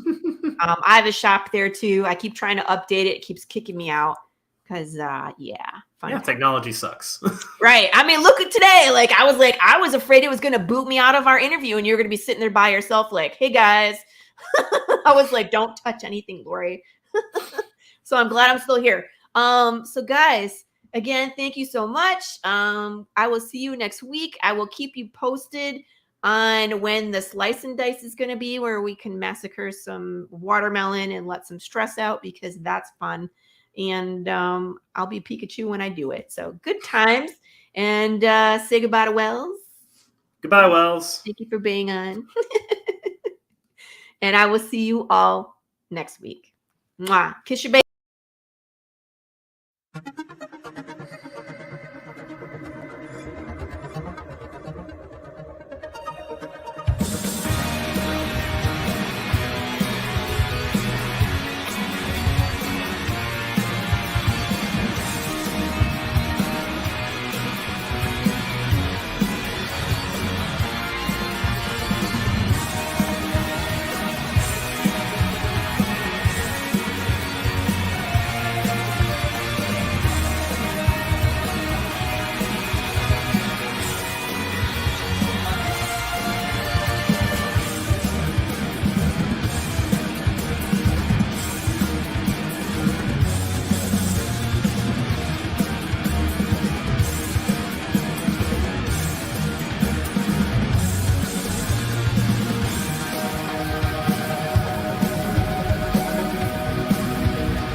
How do you end this thing? How do you put the there was the brakes on this bus? I forgot. Jazz hands. Jazz hands. Comic Books for Kids provides comic books to kids in hospitals and cancer centers across the U.S. It's a place where we can all work together to make sure every child has a comic book. 100% of all proceeds go towards the kids. It's about making a difference, and while they're in the hospital, allowing them to fly like a superhero, battle dragons, or rescue teddy bears. We are in every state in the country and now support over 160 hospitals. Every month, we add more. Visit cb4k.org.